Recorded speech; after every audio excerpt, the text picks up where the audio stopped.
Hello students, मैं हूं सुशील sir, एजी physics वाला। आज 12th क्लास का मूविंग चार्ज एंड मैग्नेटिज्म का नेक्स्ट वीडियो लेक्चर, जिसमें हम पढ़ने जा रहे हैं cyclotron, its principle, working and mathematical analysis. देखिए, मैंने पिछले वीडियो लेक्चर में बताया था, जिसमें हमने पढ़ा था motion of the charge particle in magnetic field, और वहाँ पर मैंने कहा था कि यहाँ साइक्लोट्रॉन में भी मोशन ऑफ चार्ज पार्टिकल ही हो रहा है। तो मतलब वो चीज़ और ये चीज़ बिल्कुल सेम है। तो पिछला वीडियो लेक्चर अगर आपने नहीं देखा है तो प्लीज़ जाइए एजी फिजिक्स बाय सुशील सर और मूविंग चार्ज एंड मैग्नेटिज्म का जो वीडियो लेक्चर है, जिसमें हमने पढ़ाया motion of the charge particle in magnetic field, उसको ज़रूर देख लें। क्यों, जो कॉन्सेप्ट वहाँ बताया गया वही कॉन्सेप्ट यहाँ एप्लीकेबल है, मतलब उसी प्रिंसिपल पे ये काम करता है। वो प्रिंसिपल मैंने बताया था कि whenever a charge particle enter perpendicularly in magnetic field then its path becomes circular. तो यहाँ साइक्लोट्रॉन में भी हमारा चार्ज पार्टिकल मैग्नेटिक फील्ड में एंटर करेगा, मैग्नेटिक फील्ड परपेंडिकुलर एक्ट करेगा, तो चार्ज पार्टिकल का जो मोशन होगा यहाँ पर भी सर्कुलर होगा। तो हम पढ़ेंगे किस तरह से हम चार्ज पार्टिकल को एक्सीलरेट करते हैं और उस एक्सीलरेटेड चार्ज पार्टिकल को एग्जैक्ट करके हम किसी न्यूक्लियस पे बम्बार्ड करके उसका स्ट्रक्चर वगैरह कुछ भी एनालिसिस कर सकते हैं। तो चलिए शुरू करते हैं आज का वीडियो लेक्चर, जिसमें हम पढ़ने वाले क्या है, cyclotron. Cyclotron it is a device,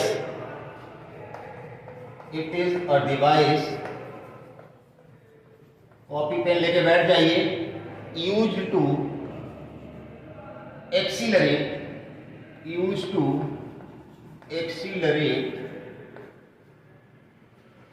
a heavy, ध्यान रखना, heavy positively charge particle,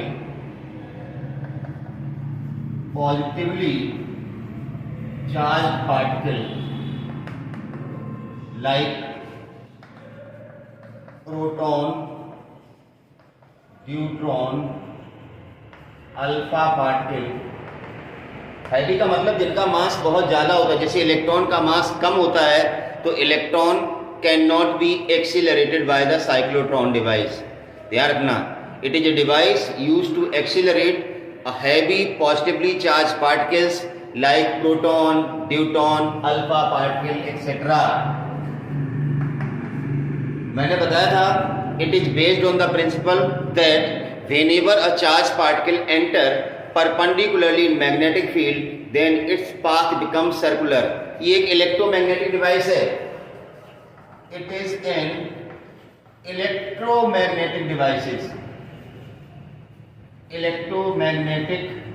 device, क्योंकि यहाँ पर इलेक्ट्रिक फील्ड भी लगाया है और मैग्नेटिक फील्ड भी लगाया हुआ है, ठीक है ना। इलेक्ट्रिक फील्ड के फॉर्म में ये एसी ऑसिलेटर अभी हम कंस्ट्रक्शन पे आ रहे हैं, और मैग्नेटिक फील्ड आपको दिख ही रहा है। दो मैग्नेट हमने लिए, स्ट्रॉन्ग इलेक्ट्रोमैग्नेट, जो डीज के प्लेन के परपेंडिकुलर रखे हैं। तो ये सारी चीज हम अभी कंस्ट्रक्शन ले रहे हैं। तो ये एक इलेक्ट्रोमैग्नेटिक डिवाइस है, ठीक है ना। It is based on the principal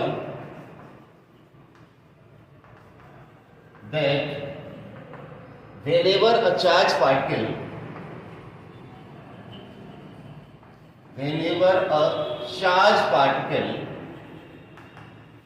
enter perpendicularly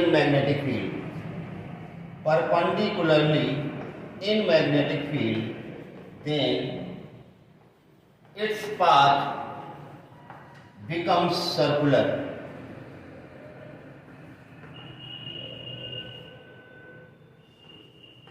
एक तो इसका ये मेन पार्ट है प्रिंसिपल का, और दूसरा जो है ना वो एसी ऑसिलेटर जो हमने लगाया उसका बारे में भी हम बताने जा रहे हैं। तो चलिए हम आते हैं कंस्ट्रक्शन पे। पहले देखिए, इसमें नया कुछ नहीं, मैंने अभी स्टार्टिंग में भी कहा था कि पिछला वीडियो लेक्चर था motion of the charge particle magnetic field. तो यहाँ पर भी चार्ज पार्टिकल का मोशन ही हो रहा है और सर्कुलर मोशन हो रहा है। तो एग्जैक्टली हम ये चीज़ पढ़ चुके हैं पीछे। बस यहाँ पर उस डिवाइस को समझाना है कि जो डिवाइस पार्टिकल को सर्कुलर मोशन प्रोवाइड कर रही है। ठीक है ना। एक हमने मशीन बना ली जो उसी प्रिंसिपल पे काम करती है जो हमने पिछले वीडियो लेक्चर में आपको बताया था, motion of the charge particle in magnetic field, right. और कुछ नहीं यहाँ पर नया, यहाँ पर बाकी कुछ नया नहीं है भाई, कीड़ा गया इंसेक्ट। चलिए तो इसको आप नोट करते जाएं, उसके बाद हम बात कर रहे हैं कंस्ट्रक्शन की, ठीक है ना। हटा दें इसको, चलिए।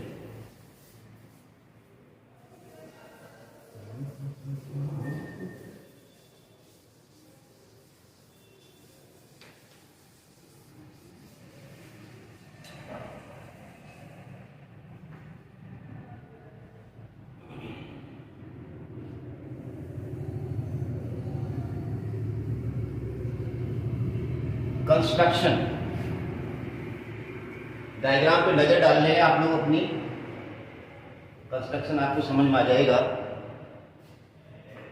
देखो, इट कंसिस्ट ऑफ, कंस्ट्रक्शन की बात हो रही है, it consist of 2 hollow evacuated dees. आप सब लोगों ने डी देखा है, प्रोटेक्टर, ऐसा चांदा जैसा होता है। हॉलो डी का मतलब आप ऐसे कल्पना करें कि 2 चांदे ऐसे हैं और पीछे का साइड पैक कर दिया, देखो ना, ये हॉलो डी है ना, इसके अंदर कैविटी बनी हुई है, 2 हॉलो डी हैं। It consist of 2 hollow evacuated dees. इस तरह से चांदा अगर यहाँ हो तो मैं आपको दिखा के बता सकता हूँ। It consist of 2 hollow, exactly इस तरह से डी आपने सबने देखा है। अब ये हॉलो डी का मतलब क्या होता है, ऐसे 2 डी लगा लें हम और ये साइड पीछे वाली पैक कर दे तो क्या बन जाएगा, हॉलो डी बन जाएगा। इसके अंदर कोई चीज घुस सकती है ना। तो it consist of 2 hollow evacuated dees placed in such a way that their diametric axis are parallel. मतलब दोनों डी किस तरह से रखे हैं, इस तरह से, ताकि इनकी जो डायमेट्रिक एजेस है ना ये पैरेलल है, ऐसे रखने हैं दोनों डी, इस तरह से, समझ गए ना, दिख रहे हैं ना, इस तरह से, विद अ स्मॉल गैप, ठीक है ना। तो इसमें 2 हॉलो डी हैं। हॉलो डी का मतलब अब आप समझ गए होंगे, placed in such a way that their diametric axis are, diametric edges are parallel to each other with a small gap. ये जो गैप आपको दिख रहा है ना, इसी गैप में उस पार्टिकल को रखते हैं। The positive charge particle is kept in this gap which is to be accelerated. जिस पॉजिटिव चार्ज पार्टिकल को एक्सीलरेट करना है उसको इस गैप में रख देते हैं। ये तो बात हो गई एक, 2 डी, एक डी इधर एक डी इधर, दोनों एक ही प्लेन में, ठीक है ना। बीच में स्मॉल गैप है, इस गैप में उस पॉजिटिव चार्ज पार्टिकल को रखना है जिसको एक्सीलरेट करना है। बात नंबर 1, ठीक है ना। अब दूसरी बात सुनिए, इन दोनों डीज का कनेक्शन किससे किया हमने, हाई फ्रीक्वेंसी एसी ऑसिलेटर। देखिए एसी का कॉन्सेप्ट आपको पता है, हाई फ्रीक्वेंसी एसी ऑसिलेटर का मतलब इसकी फ्रीक्वेंसी बहुत ज्यादा है। मतलब हम अगर आपको एग्जैक्ट बताएं तो it is nearly 10 to the power 4 से 10 to the power 6 हर्ट्ज। अब इसका मतलब आपको पता होना चाहिए, जैसे आप एसी की फ्रीक्वेंसी की बात करते हैं, जैसे मैंने कहा सिंपल एग्जांपल ले लेते हैं कि अगर एसी सोर्स जो घरों में सप्लाई हो रही है, एसी अल्टरनेटिंग करंट, उसकी जो फ्रीक्वेंसी होती है वो 50 हर्ट्ज होती है। 50 हर्ट्ज का मतलब होता है कि 1 सेकेंड में 50 साइकिल्स, साइकिल का मतलब समझ रहे हैं ना, ये 1 साइकिल हो गई, ऐसी 50 साइकिल्स हैं 50 सेकेंड में। तो इसका मतलब आप समझो, ये पॉजिटिव साइकिल और ये नेगेटिव साइकिल। अगर 50 हर्ट्ज फ्रीक्वेंसी है एसी सोर्स की, इसका मतलब 1 सेकेंड में 50 साइकिल्स हैं। और पोलरिटी आधी साइकिल के बाद बदलती है, तो पोलरिटी चेंज होने में कितना टाइम लगेगा, साइकिल चेंज होने में तो टाइम कितना लगेगा, 1/50 सेकेंड। इतने में 1 साइकिल होगी, 1 सेकेंड में 50 साइकिल है, तो 1 साइकिल का टाइम कितना होगा, 1/50 सेकेंड।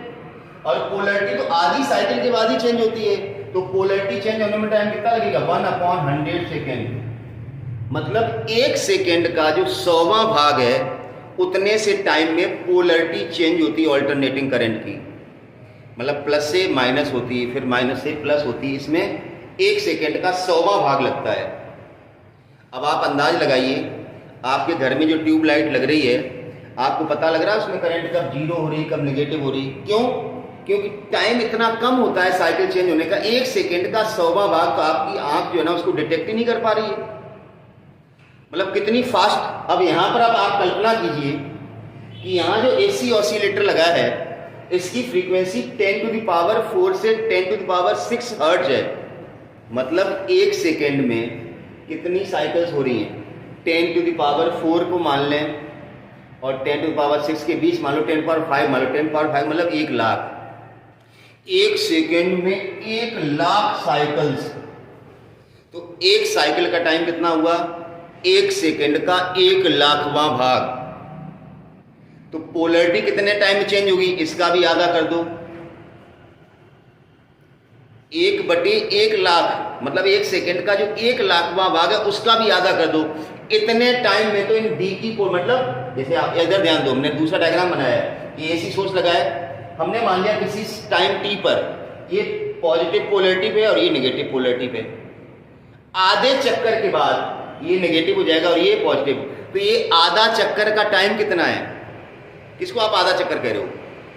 हमने कहा था एक पूरे चक्कर का जो टाइम है वो 1 सेकेंड का 1 लाखवां भाग। तो आधे चक्कर में उसका भी आधा टाइम लगेगा ना। 1 सेकेंड का 2 लाखवां भाग मतलब इतने टाइम में तो ये प्लस माइनस माइनस प्लस हो रहा है। तो आप कल्पना कर लो कि कितनी जल्दी इनकी डीज की पोलैरिटी चेंज हो रही है, क्योंकि हमने ऑसिलेटर जो लगा रखा है इसकी फ्रीक्वेंसी बहुत ज़्यादा है, हाई फ्रीक्वेंसी AC ऑसिलेटर है। तो अपने दिमाग में ये चीज़ रख पाओगे तो आपको अंदाजा लगेगा कि इसके अंदर जो चार्ज पार्टिकल घूम रहा है उसकी काइनेटिक एनर्जी कितनी जबरदस्त होगी। समझ रहे हैं ना? कितनी जबरदस्त होगी kinetic energy, million electron volt में होती है। चलिए है, अब यहाँ पर आगे बढ़ते हैं, कंस्ट्रक्शन में ही आगे बढ़ते हैं। तो हमने बताया कंस्ट्रक्शन में it consist of 2 hollow evacuated dees जो आपको दिख गए, placed in such a way that their diametric edges are. ये चीज़ें आप लिखते जाएं तो अच्छी बात है, बाकी किताब में सब लिखा मिल जाएगा। मैं तो बहुत ही इजी लैंग्वेज में बता रहा हूँ, तो आप मेरी अगर बोली हुई बातों को लिखेंगे तो आपको याद करने में थोड़ा आसानी, बाकी किताब की बहुत ही टिपिकल लैंग्वेज होती है और सारा कुछ लिखना ये मेरे बस की बात नहीं है बोर्ड पे, ठीक है ना। तो it consist of 2 hollow evacuated dees placed in such a way that their diametric edges are parallel to each other. Diagram में दिख रहा है there is small gap between the dees, small gap दिख रहा है ना, थोड़ा सा गैप। इसी गैप में मैंने क्या बताया, a positive charge particle which is to be accelerated is kept in this D. इस डी मतलब डी ऐसे है, बीच में पॉजिटिव। अब देखो डीज के प्लेन के परपेंडिकुलर मैग्नेटिक फील्ड है। Magnetic field exist perpendicular to the plane of D. इसका मतलब ये हुआ जब जैसे ही डी में पार्टिकल ऐसे घुसेगा और मैग्नेटिक फील्ड कैसा लग रहा है? परपेंडिकुलर, तो उसका पाथ कैसा हो जाएगा? सर्कुलर। क्यों? आपने पिछले वीडियो लेक्चर में पढ़ लिया है कि जब भी किसी चार्ज पार्टिकल को मैग्नेटिक फील्ड में परपेंडिकुलर, जैसे चार्ज पार्टिकल सीधा डी में घुसा और मैग्नेटिक फील्ड तो डी के परपेंडिकुलर है, तो उसका पाथ सर्कुलर हो जाएगा। एग्जैक्टली यहाँ पर वही चीज हो रही है, ठीक है ना। तो ये दोनों डी हैं, डीज के प्लेन के परपेंडिकुलर मैग्नेटिक फील्ड हमने 2 स्ट्रॉन्ग इलेक्ट्रोमैग्नेट से लगाया है। और यहाँ पर एक विंडो दिया है मैंने। विंडो का मतलब कुछ नहीं, 2 प्लेटें हैं, इलेक्ट्रिक फील्ड आप कह सकते हो, जिसके द्वारा से पॉजिटिव चार्ज पार्टिकल को हम एग्जैक्ट कर सकते हैं, बाहर निकाल सकते हैं। इसके लिए वो विंडो है और कुछ नहीं है। तो बड़ा सिंपल सा कंस्ट्रक्शन है। कंस्ट्रक्शन में कुछ है ही नहीं, 2 डी हैं। डीज को हमने AC फ्रीक्वेंसी के सोर्स से जोड़ दिया और डीज के परपेंडिकुलर क्या लगा दिया? हमने मैग्नेटिक फील्ड लगा दिया with the help of 2 electromagnet, north and south, ठीक है ना। AC सोर्स लगने से डीज की पोलैरिटी हर आधे चक्कर के बाद चेंज होगी, जिसको हमने यहाँ नीचे दिखा दिया। ये D1 D2 है।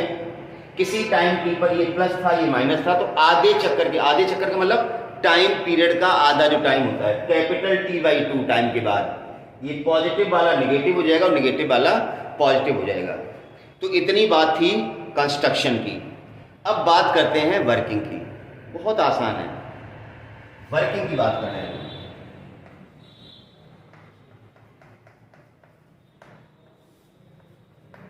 सबसे पहले हमने बताया कि साइक्लोट्रॉन क्या काम करता है, फिर हमने साइक्लोट्रॉन का प्रिंसिपल बताया। अब हम साइक्लोट्रॉन की वर्किंग बताने जा रहे हैं और उसके बाद मैथमेटिकल एनालिसिस, जिसमें कुछ भी नया नहीं है, जो पिछला वीडियो लेक्चर है एज इट इज वही चलेगा। उसके बाद हम 1-2 क्वेश्चंस करेंगे कि साइक्लोट्रॉन से रिलेटेड क्वेश्चंस कैसे बनते हैं। कुछ क्वेश्चन खास नहीं है, क्योंकि मैंने कहा ना कॉन्सेप्ट तो वही है ना, motion of the charge particle. तो यहाँ भी डीज में क्या है, motion of the charge particle ही हो रहा है। तो चलिए शुरू करते हैं working. Let at any instant, थोड़ा सा स्टार्ट कर देता हूँ। Let at any instant small t, किसी समय टी पर, D1 is at positive and D2 is at negative polarity. इसमें तो कोई दिक्कत ही नहीं। हमने मान लिया किसी टाइम टी पर ये पॉजिटिव और ये नेगेटिव है। अब देखो आपका चार्ज पार्टिकल यहाँ रखा है, वो पॉजिटिव है और ये पॉजिटिव डी है और ये नेगेटिव है। तो आपका ऑब्वियसली चार्ज पार्टिकल किधर घुसेगा? देखिए इसमें रटना नहीं है, ये प्लस और ये माइनस है। अगर ये प्लस और ये माइनस, तो हमारा पॉजिटिव चार्ज पार्टिकल माइनस में घुसेगा। जिधर माइनस वाला उधर ही तो अट्रैक्ट होगा, डी में जाएगा। अगर ये माइनस लिया, ये प्लस लिया, किधर घुसेगा? मतलब ऐसे ना चक्कर लगा के ऐसे लगाएगा, उसमें कोई दिक्कत नहीं, रटना नहीं बिल्कुल भी। मैंने क्या कहा, आपको कोई भी चीज रटनी नहीं है। तो let at any instant D1 is at positive and D2 is at negative, then charge particle, हम स्टार्टिंग की वर्किंग इसलिए लिख रहे हैं ताकि आपको पता चल जाए कि हमें लिखना ऐसे, उसके बाद तो इसमें वही चीज बार बार रिपीट करनी है। Then the charge particle enter in कौन सा वाला डी? D2। D2 में एंटर करेगा क्योंकि नेगेटिव पोलरिटी पे, और चार्ज पार्टिकल पॉजिटिव D2 में घुसेगा ना, और हॉलो है ना, इसमें घुसा। अब जैसे ही घुसेगा, मतलब किसी वेलोसिटी से ही घुसेगा ना, अब मैग्नेटिक फील्ड परपेंडिकुलर है तो उसका पाथ कैसा हो जाएगा? सर्कल। मतलब जैसे ही ये पार्टिकल इसके अंदर घुसेगा, ये तुरंत ऐसे करके सेमी सर्कल बनाएगा, ऐसे करके सर्कुलर पाथ हो जाएगा इसका। दिख रहा है ना, ये हमने एरो लगाया ऐसे करके, दिख रहा होगा आपको। Enter D2 since magnetic field is perpendicular to the plane of these, so it perform circular motion in D2। जैसे ही चार्ज पार्टिकल D2 के अंदर घुसेगा, मैग्नेटिक परपेंडिकुलर, तो ये सर्कुलर मोशन करेगा। इस तरह सर्कुलर मोशन मुड़ गया ये D2 में। And describe semi circle, describe semi circle in D2।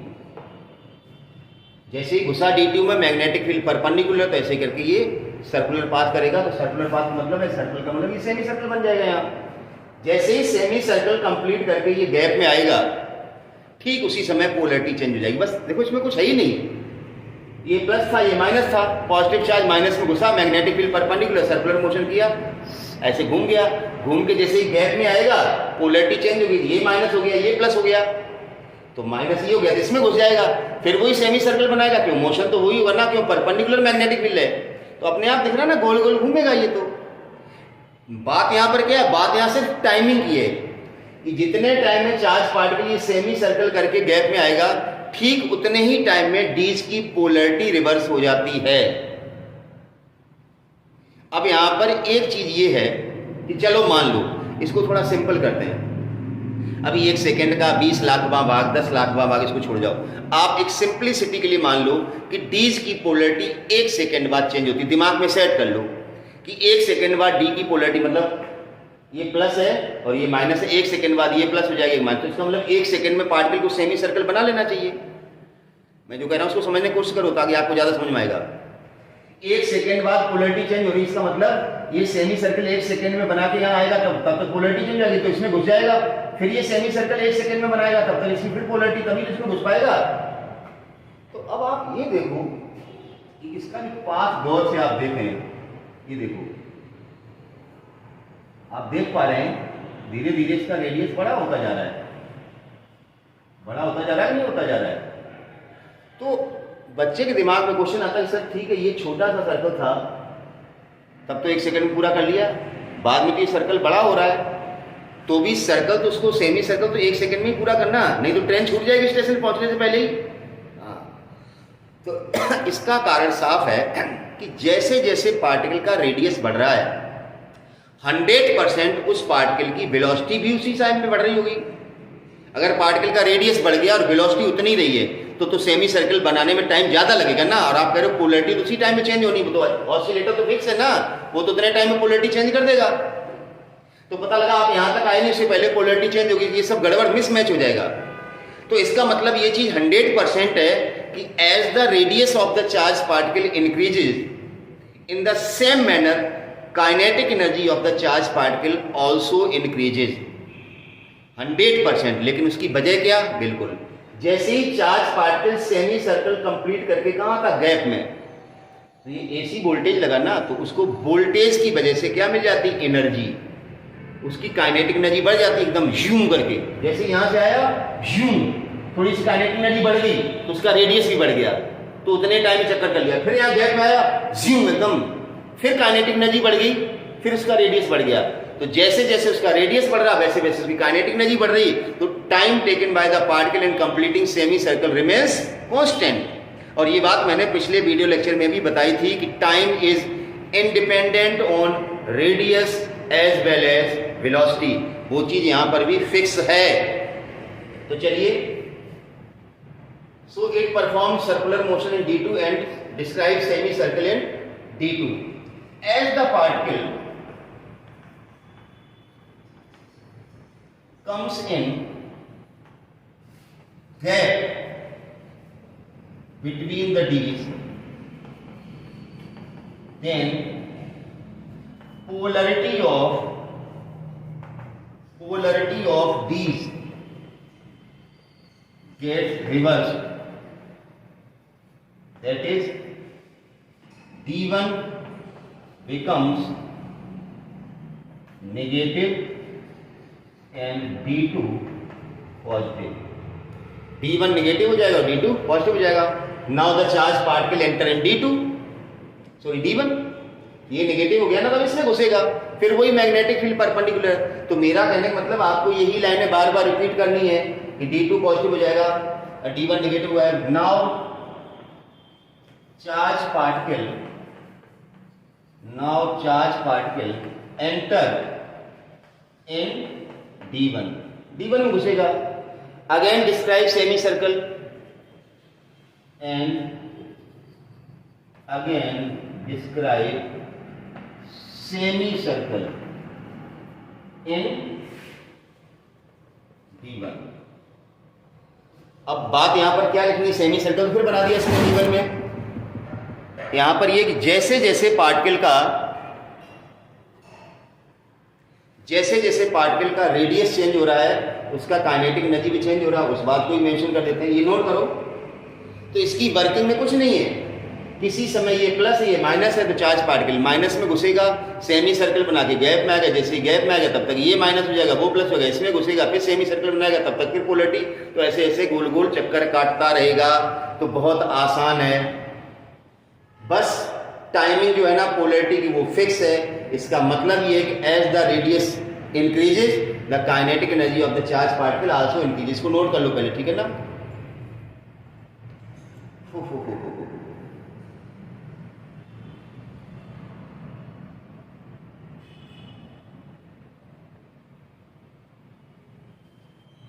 हटा दे।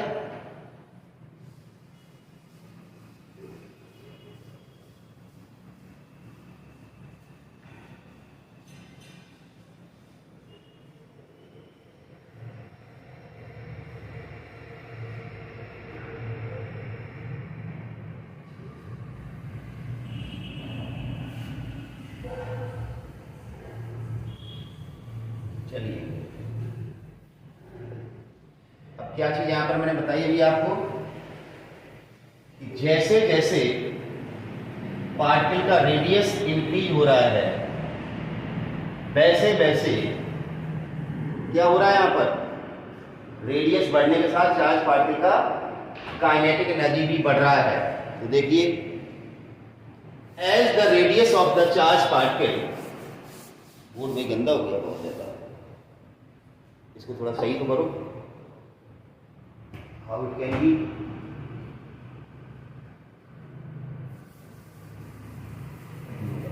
नीला कपड़ा मार दिया।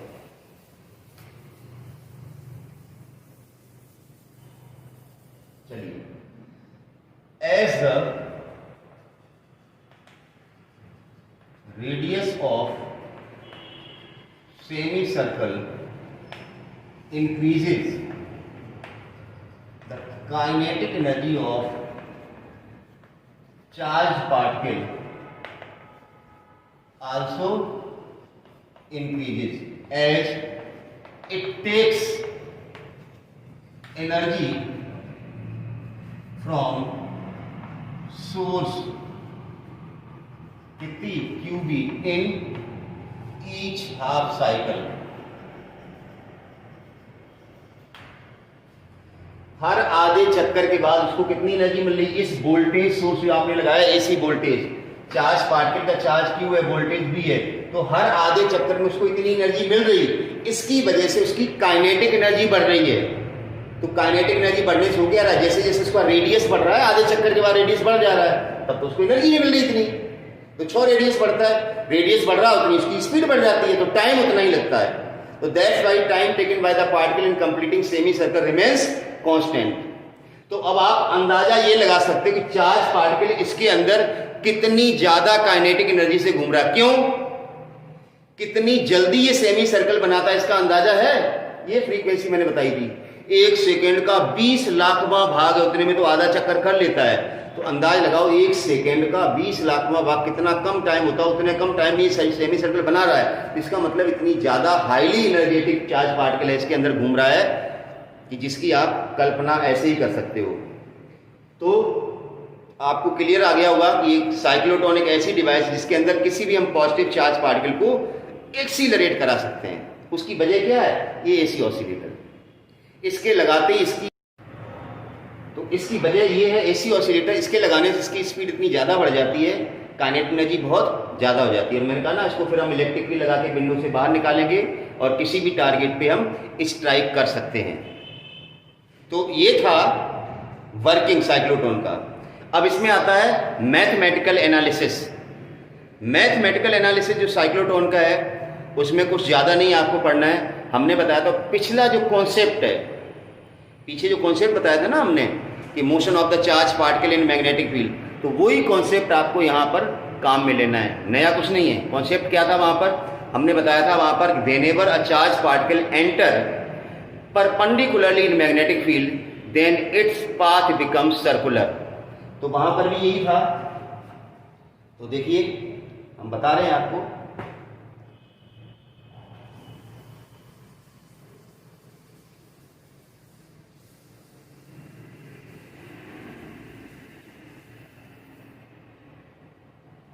Mathematical analysis.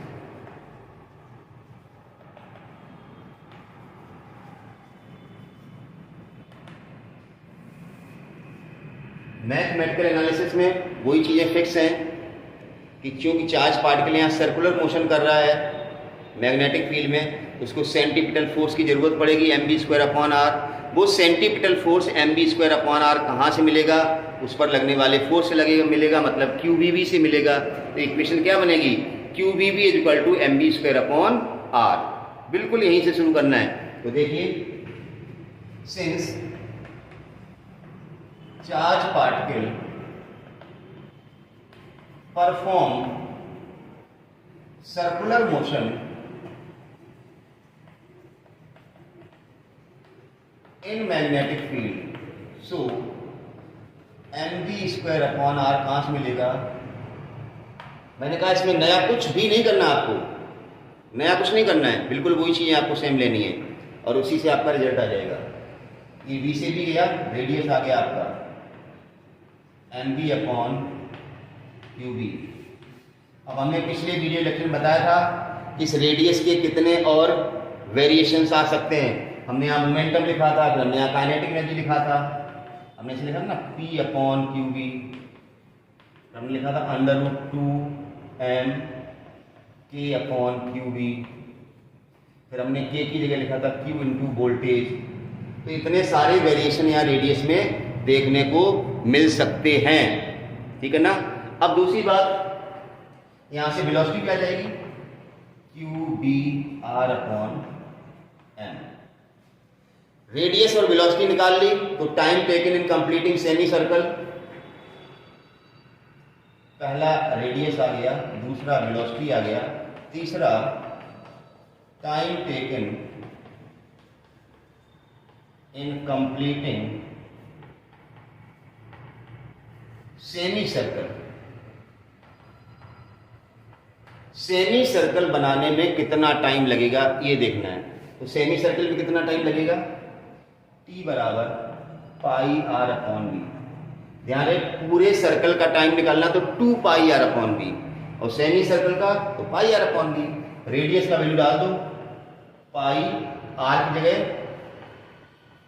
M B upon q B और अपॉन बी, बी से बी कट जाएगा तो कितना आएगा, पाई एम अपॉन, देखिए अब this time taken by the particle in completing semicircle is independent on radius as well as velocity, that is constant।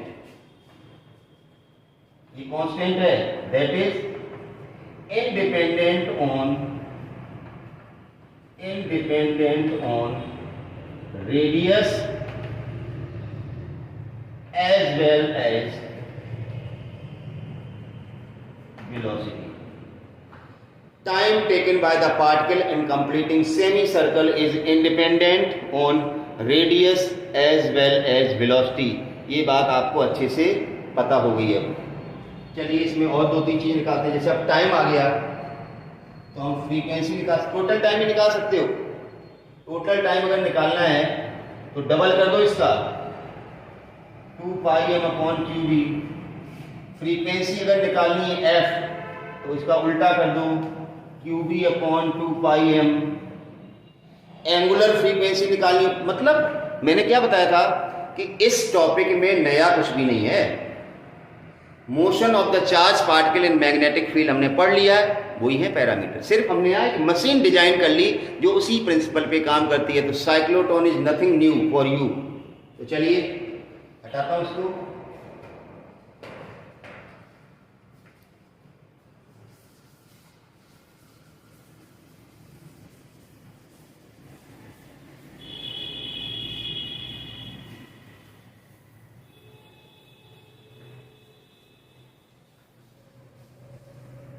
चलिए एक दो और पैरामीटर बता देता हूं मैं आपको, क्या क्या और पूछा जा सकता है।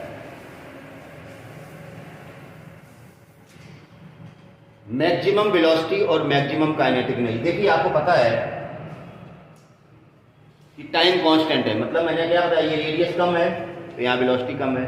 आधे चक्कर बाद रेडियस बढ़ गया, वेलोसिटी बढ़ गई, और रेडियस बढ़ गया और वेलोसिटी बढ़ गई। तो मैक्सिमम वेलोसिटी कब होगी, जब पार्टिकल अपना लास्ट चक्कर लगा रहा होगा। समझ गए ना, जैसे जैसे चक्कर की संख्या बढ़ रही है रेडियस बढ़ रही है, रेडियस बढ़ रही है मतलब वेलोसिटी बढ़ रही है। तो मैक्सिमम वेलोसिटी या मैक्सिमम काइनेटिक एनर्जी जब कब चार्ज पार्टिकल होगी, when maximum kinetic energy, when particle describe of last circle of maximum radius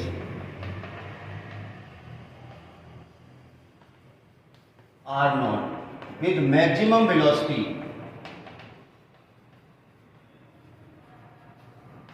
v naught, then its kinetic energy will be maximum, then its kinetic energy will be maximum. उसकी kinetic energy maximum होगी। देखिए सारी theory में लिख रहा हूं maximum, तो आपको नोट कर लेना है, आपके नोट साथ साथ बन जाएंगे बहुत ही इजी लैंग्वेज में, ठीक है ना। तो मैक्सिमम काइनेटिक एनर्जी आपको निकालनी है, काइनेटिक एनर्जी मैक्सिमम तो हो जाएगा हाफ एम वी स्क्वायर। भी कैसा लेना, मैक्सिमम हो जाएगा हाफ एम। अभी हमने वेलोसिटी का फार्मूला बताया था, कहाँ से बताया था, यहाँ पर आर बराबर हमने बताया था m B upon q B. तो वेलोसिटी का फार्मूला था q B r upon m. तो वेलोसिटी मैक्सिमम कब होगी, जब रेडियस मैक्सिमम होगी। तो हाफ एम बी मैक्सिमम का मतलब क्या हुआ, q B r maximum upon m square. एक एम से एम गया यहाँ एक m बचा है, तो ये हो जाएगा half q square B square are square maximum upon m। ये काइनेटिक एनर्जी आ गई, मैक्सिमम काइनेटिक एनर्जी साइक्लोट्रॉन की। मतलब साइक्लोट्रॉन की काइनेटिक एनर्जी तब मैक्सिमम होगी जब वो अपना लास्ट चक्कर लगा रहा हुआ, उस लास्ट चक्कर के समय उसकी रेडियस भी मैक्सिमम होती है, उसकी वेलोसिटी भी मैक्सिमम होती है। अब क्वेश्चन ये आता है कि साइक्लोट्रॉन के अंदर चार्ज पार्टिकल मैक्सिमम कितने चक्कर लगा सकता है। नंबर ऑफ रिवॉल्यूशन भी कई बार पूछ सकता है। तो एक चक्कर में देखिए, इसको हटाऊं मैं, फटाफट लिखिए, फिर मैक्सिमम नंबर भी बता रहा हूं आपको।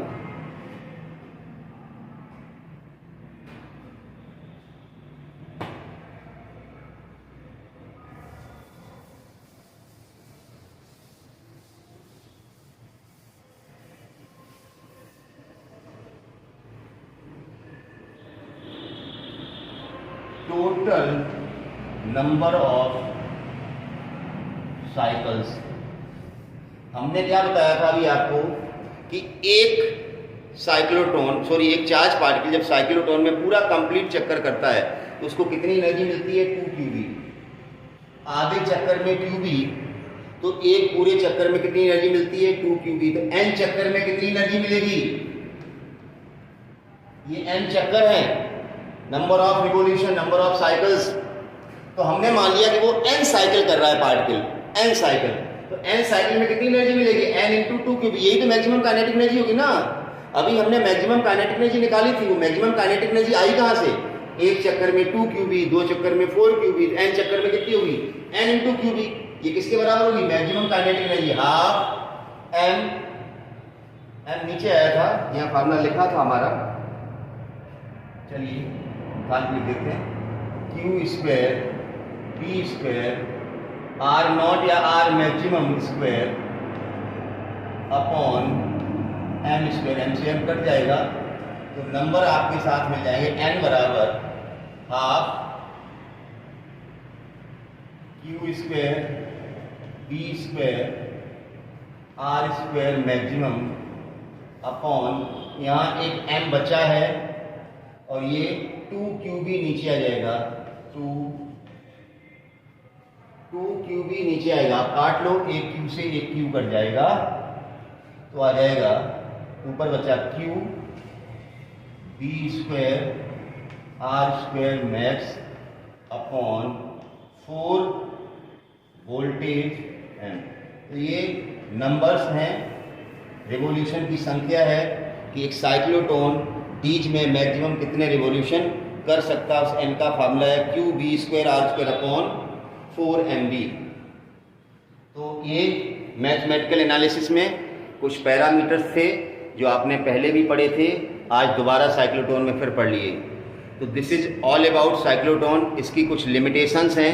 लिमिटेशंस क्या हैं, it is use to accelerate only heavy charge particle या हैवी आयंस। जो लाइट आयंस या लाइट चार्ज पार्टिकल जैसे इलेक्ट्रॉन होते हैं, they can not be accelerated with the help of cyclotron because of Einstein theory of relativity, mass varies according to the velocity, m बराबर m not upon √1 minus b square upon c square. तो इस चीज़ का विशेष ध्यान रखना है, इसकी कुछ limitations हैं साइक्लोट्रॉन की। तो आई होप कि आपको ये साइक्लोट्रॉन वाला वीडियो लेक्चर समझ में आया होगा। इसमें नया कुछ नहीं था, हमने जो पिछला पढ़ा था उसी को यहाँ पर काम में लिया है, बस उसी प्रिंसिपल पे हमने मशीन बना ली है जिसको नाम दे दिया है साइक्लोट्रॉन, ठीक है ना। तो इस पे छोटे मोटे न्यूमेरिकल जो बनेंगे, मैंने बताया न्यूमेरिकल इसमें नए कुछ नहीं बनेंगे, जो फार्मूले यहाँ पर आपने पढ़े हैं वो फार्मूले वही थे एग्जैक्टली जो आपने वहाँ पर पढ़े थे, motion of the charge particle and magnetic field. तो कुछ नया फार्मूला मिला, तो ये नंबर का मिला है, आपको वोल्टेज दिया जाएगा, चार्ज पार्टिकल का मास दिया जाएगा, मैग्नेटिक फील्ड रेडियस, तो आप निकाल सकते हो कितने नंबर करेगा। बाकी इसमें नया कोई फार्मूला नहीं था, आपने वही फार्मूले यहाँ वापस लिखे हैं जो पिछले वीडियो लेक्चर में हमने लिखे थे। तो जो क्वेश्चन उसके बनेंगे सेम क्वेश्चन इसके बनेंगे, नया कुछ नहीं है। तो वीडियो लगातार आ रहे हैं, 12th क्लास के, 11th क्लास के भी आ रहे हैं। तो आप सीक्वेंस में वीडियो देखते रहें, कॉपी पे नोट्स बनाते रहें और अपनी पढ़ाई अच्छे से करते रहें। पढ़ाई आपको ही करनी है, समझ पा रहे हो ना? पढ़ाई आपके बदले कोई दूसरा नहीं करेगा। हर वीडियो लेक्चर के बाद हम 2 मिनट कम से कम स्टूडेंट्स को समझाते हैं कि टाइम बहुत ही क्रूशियल है। आपको जो मिल रहा है कॉम्बो पैक कह सकते हैं आपको, इसको पूरा थ्योरी डिटेल में पढ़ाई जा रही है आपको, इसलिए पढ़ाई जा रही है कि स्कूलें बंद हैं। कोई भी इस वीडियो को देख सकता है, ये वीडियो यूट्यूब पर है तो किसी भी स्कूल का बच्चा देख सकता है, किसी को भी इसकी ज़रूरत हो सकती है। तो सारा कुछ मैंने बताया, इसमें सारा कुछ है। जितना भी टॉपिक लिया जा रहा है वो 0 से लेकर के टॉप लेवल तक टॉपिक को कवर किया जा रहा है। तो ये आपका अच्छा टाइम है एक तरह से देखा जाए, क्योंकि आप स्कूल नहीं जा रहे हैं तो वो स्कूल के 6 घंटे आपके बच रहे हैं। तो आप ज़बरदस्त मेहनत करें, नोट्स बनाएं, अच्छे से पढ़ाई करें और कॉम्पिटिटिव एग्ज़ाम में, बोर्ड के एग्ज़ाम में बहुत ही जो आपको उम्मीद है उससे भी अच्छा करें। ऐसी शुभकामनाएं रहेंगी हमारी, लेकिन ये तभी संभव होगा जब आप रेगुलर स्टडी करेंगे। तो चैनल को सब्सक्राइब नहीं किया है तो सब्सक्राइब कर लीजिए, वीडियो लगातार देखते रहिए और अपनी पढ़ाई करते रहिए। Thank you for watching.